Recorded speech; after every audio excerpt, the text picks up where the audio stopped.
Oh my God, people, today is a very sad day. My Audi RS6 is going back to Audi. It's the end of the 6-month loan and I'm gutted. So in this video, I'm going to be talking you through all the things that I've really enjoyed about this car over the 6 months and some of the things that have really annoyed me about it over the 6 months. Another thing I'm going to do is try and set a new standing quarter mile time with it. So we've used this car in lots of drag races and the best time it's done is in 11.3 seconds over the quarter mile.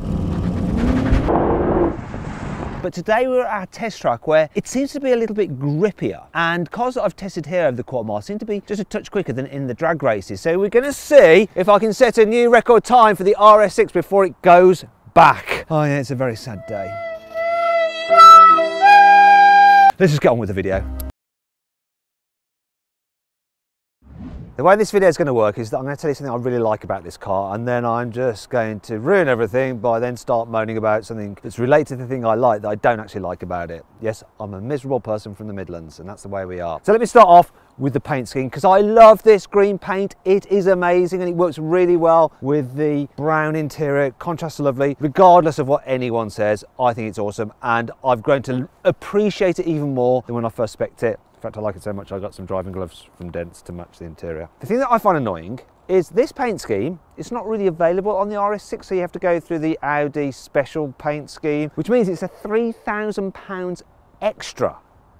Yet on the less expensive RS4, this Sonoma Green as it's called, only costs you an extra £675. What?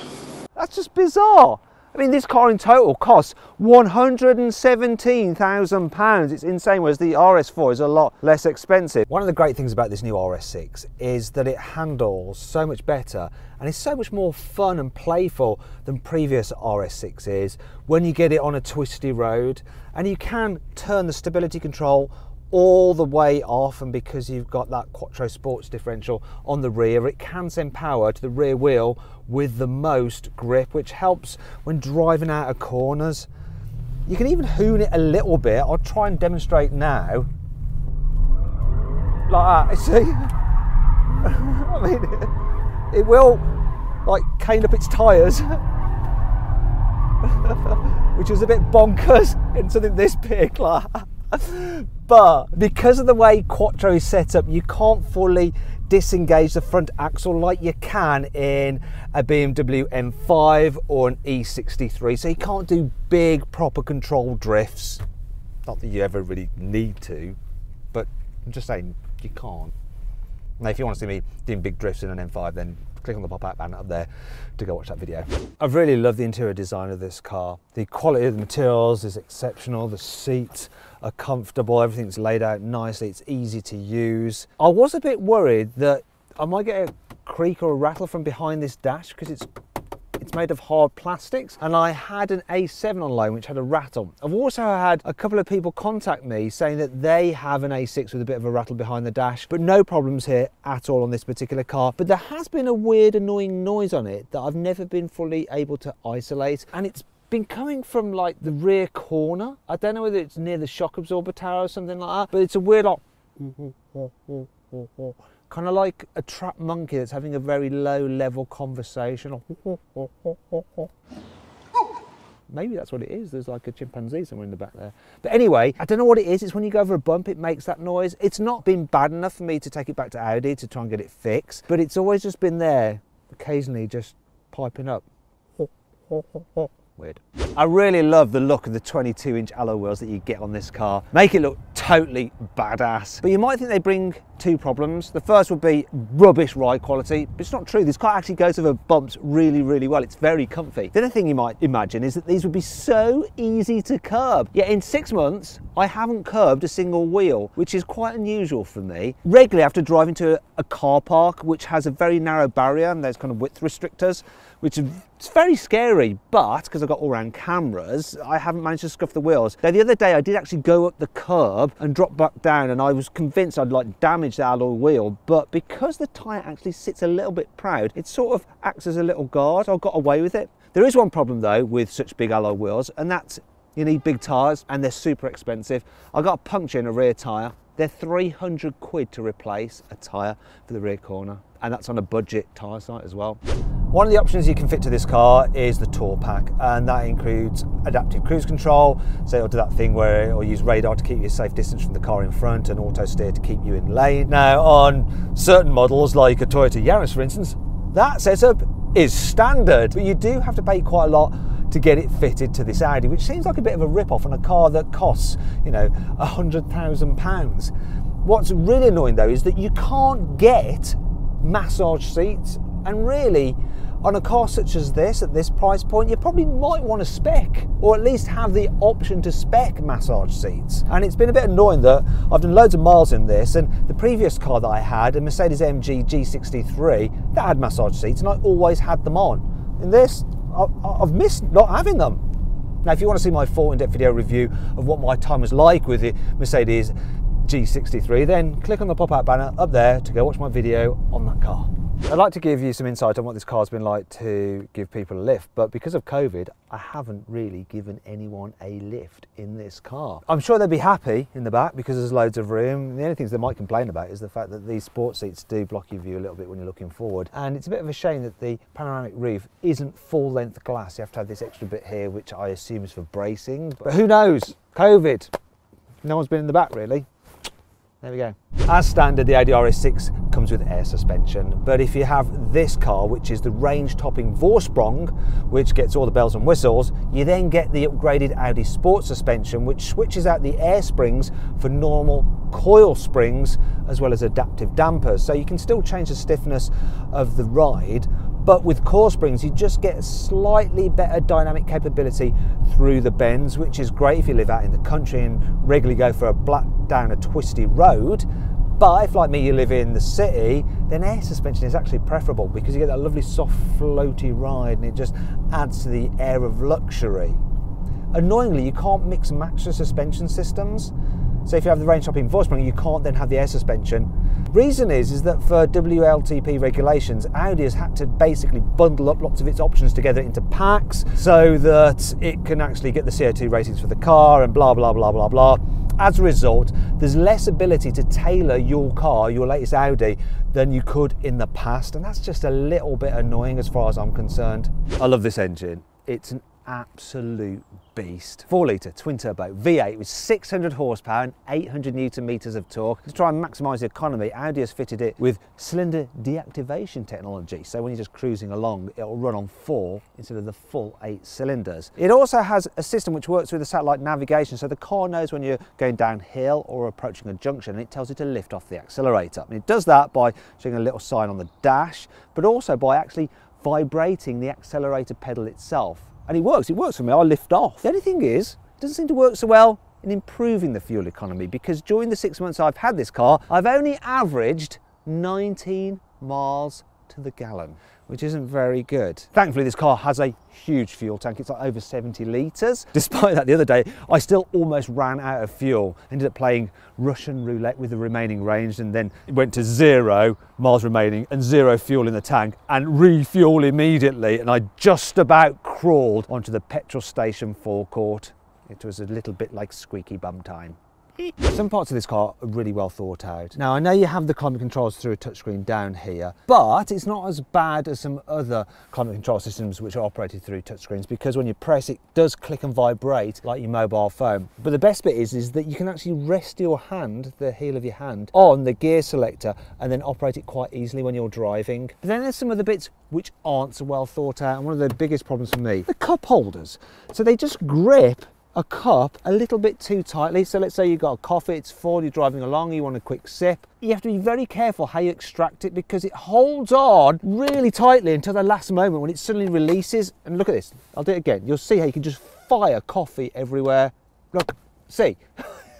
I've done it a few times, believe me, then you end up having to clean up the interior. Another thing that's a bit annoying is this. So I've got a large mobile phone. When you plug it into the charging cable like that, the actual area for it under there isn't quite large enough, so you end up sort of like bending the cable a bit and stressing the cable, and eventually if you drive along with that shut down, it damages the cable. I've been through so many cables because of this car. The brakes on this car are really good, so they're quite smooth, progressive, they're not grabby when you're just driving around town, yet they are super powerful. And what I'm going to do now is show you just how powerful they are by braking from 70 miles an hour with an emergency stop. See how short a distance I can stop in. Bearing in mind this car weighs over 2 tons. Let's see what it'll do. Full emergency stop, come on! Ugh. Right, let's see what the specialist timing gear does say. So it stopped from 70 miles an hour in 45 meters, which actually is all right for a big heavy car like this. Now, if you do regular heavy braking, such as, I don't know, you live on a mountain canyon road or you go on track regularly, you might want the carbon ceramic brakes. Though actually I say you might want, you probably won't really, because if you want the carbon ceramic brakes on this car, they will cost you £9,200. That is insane. That is just too much money. I mean, Audi's terrible anyway for the price of its options. For instance, even if you just want to paint your brake calipers red, just a bit of paint, 500 quid, £500. This car has loads of safety tech to prevent you having an accident, such as blind spot monitoring. So if there's a car in your blind spot and you go to change lane, this will flicker here, flashes a light up, and there's another light there to warn you. There is a problem though with the actual design of this door mirror housing, because the way it extends there, it actually reflects ever so slightly in the mirror itself, and so when you're driving at night and you've got street lamps and headlights from other cars, you get like a little flickering as the light bounces off there into that part of the mirror, and so you think there's another car just there right next to you, so you're constantly doing a double take like that, and you should really be just concentrating on driving forward. One of the great things for me about this car is just how easy it is to live with and drive every day. It's super comfy. I've got the car set up so it's pretty much got the drive system in balance, because I don't want it holding too high a gear unnecessarily. After all, you don't really need to, because this engine has so much torque that when you put your foot down it just flies anyhow. I have the engine sound in pronounce, so it's nice and noisy because I want to enjoy that V8. I have the steering in comfort because I want it nice and light. Yeah, that's how I like it. Oh, I do have the differential in dynamic because I want it to still like have that sporty feel when you're coming out of bends, really driving from the rear. And I have that set up in this RS mode button as RS1, so I can just press this button once and it sets up those modes immediately for me exactly as I want it, and that's generally how I drive around. And it is easy to drive around. It is a big car, but because you've got rear wheel steering as standard, it's actually quite manoeuvrable. It's all great, it's super easy to live with. Problem is though, that I end up just driving this around like I would a normal A6. I just mainly coast, just doing the speed limit because it's relaxing. You just don't really bother to thrash it that much. So most of the time, I may as well just be in a blooming Audi A6 2-litre diesel. Really? It's a bit ridiculous that I have this car with all this potential and I hardly use it. Then sometimes I come to overtake someone and I put my foot down and like, boom, off we goes. Oh yes, it's the RS6. It is the RS6, but I just don't use it in a way that is all that RS6 most of the time. Seems like a bit of a waste. The technology you get in this car is really very good. So the infotainment system is easy to use. You've got high definition responsive screens. There's also, of course, Audi's digital driver's display, which is lovely, very clear, and of course you can get this widescreen mapping with it. The only problem is that I don't use any of the inbuilt systems. I just plug in my phone and then use Android Auto. Reason is I prefer the Google Maps with the actual traffic that you get with Google. I've got my Spotify then, and then I can make the most of the Bang & Olufsen stereo, listening to exactly what I want, and I can control it with voice commands that do actually understand exactly what I'm saying, because Google's voice commands are way better than the built-in ones you get with Audi. The problem with this though is that when you're using Android Auto, it isn't replicated there into the digital driver's display, which is annoying. Yes, you can look at different tracks that you're listening to on Spotify and skip them, but you can't use the mapping or the sat-nav. It'll only use Audi's own inbuilt sat-nav system. So it's a shame, it's gone to waste then. And I just won't use Audi's system because I just think the Google one is better. Sorry Audi, it's true. You need to fix that. Just get them synced up, please. Can't be that hard, right? When you're driving along and you've got the car in sports mode and you accelerate, this thing sounds incredible. The trouble is you tell your friends about that and so they want to hear it, but of course they can't come in the car with you because of COVID, so all they get to hear is what it's like when it's stationary. And when you go on tick over, it has promise. Listen, a rumble. Sounds like it's going to be pretty raucous. And then you rev it, because they want to hear it, revving, and this is what it sounds like. Because Audi won't let you rev its car stationary. They have a soft limiter, don't they? And then no one's impressed by that, are they? Not really. That doesn't sound like it's worth over £100,000. Shame. I love big, powerful estate cars because they are practical and fast. So this car's boot has a capacity of 565 litres, and in layman's terms that means that you can fit 9 airplane size carry-on luggage cases here in the boot. Though to be fair, with the Mercedes-AMG E63 estate you can actually fit 10 of those luggage cases because its boot capacity is 640 litres. Also in the Mercedes, when you fold down the rear seats, you can do it electrically by pressing a button. Here in this Audi you actually have to pull something. Look, oh, I'm pulling my poor finger. Oh, actually I've hurt my finger a little bit. Then you have 1680 litres, but the Mercedes with the seats folded down, you have 1820 litres. Another benefit of the Mercedes is that if you don't want an estate car, then you don't have to have one. You can get it as a saloon, whereas this, it's an estate only. Oh well, I do like this feature though, look. So imagine that you just loaded the boot and you leave your keys in there. Don't worry, you can't actually lock them in because it won't shut the boot fully. Watch this. So you think it's going to lock? And then it just reopens. It's a good idea, that. This is an expensive car. You're paying for features like that. I think the design of this car is incredible. Audi's designers have done a fantastic job. It really is noticeably more aggressive looking than the standard A6 on which it's based, with its wider haunches and all the extra styling details. I adore it. Now there are a few people that think that the previous generation RS6 was a better looking car because it's more of a sleeper. I completely disagree. One of the reasons why I would have this over an M5 or an E63 is because I think it looks better. Lewis, who's behind the camera, actually prefers the look of a Porsche Panamera, don't you, Lewis? Yeah, I do. He's wrong. He's totally wrong. This is a much better looking car, and I'm the guy who's the arbiter because I'm the motoring journalist.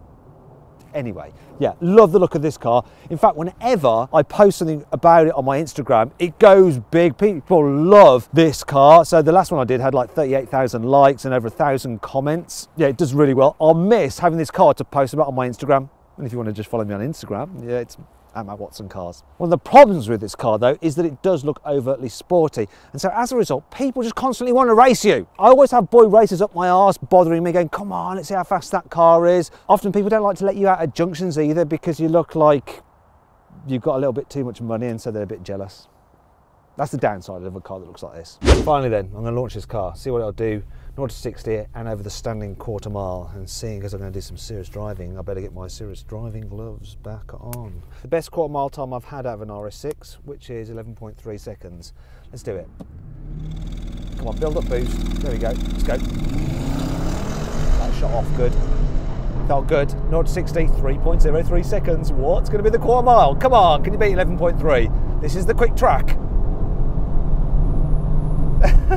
No. Bang on, 11.3. Match the best time ever in the RS6. I guess I'll take that. A few moments later. I decided that I'm going to try and give it another go. Launch control, here we go. Full boost. Come on. Oh, 3.01, we might do it. Come on. Get the 11.2s. Come on. 11.27. Yes, we have a result, people. We have a result. 11.27.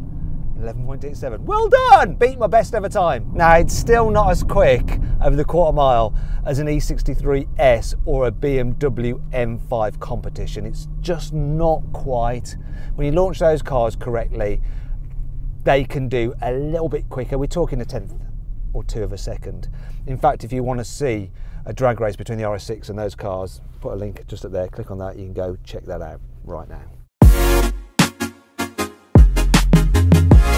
So then, what's my final verdict on the Audi RS6? Should you avoid it? Should you consider it? Should you shortlist it? Or should you just go right ahead and buy it? Well, do you know what? My verdict is exactly the same as when I first test drove this car over a year ago on its official launch in California, America. it is, go right ahead and buy it. In fact, by spending 6 months with the car, I've actually loved it and appreciated it even more. It really fits my lifestyle extremely well. And if I didn't do this job and I had the means, I would definitely buy an RS6 as my daily driver. It's got to go back to Audi. But my sadness is short-lived because I'm getting a new daily driver and it's going to be green just like this one, but a different car. And if you want to know what that car is, I'm going to flash up a very quick clip of it. And if you want to see what it is, you've got to hit the pause button at the right time. Anyway, here's the clip. Do you get what it is? Yeah, if you did, you're probably telling everyone else in the comments. Please don't do that. Just spoil the surprise. If you didn't get it, then you have to wait until I do my hello video on that car soon. Now this car is actually going back to Audi at the end of the week and this is my very last time of filming with it. However, I have filmed quite a lot of videos with it already which are still to be edited out, which will come out after this video. So you may still see this car on this channel a few good times yet.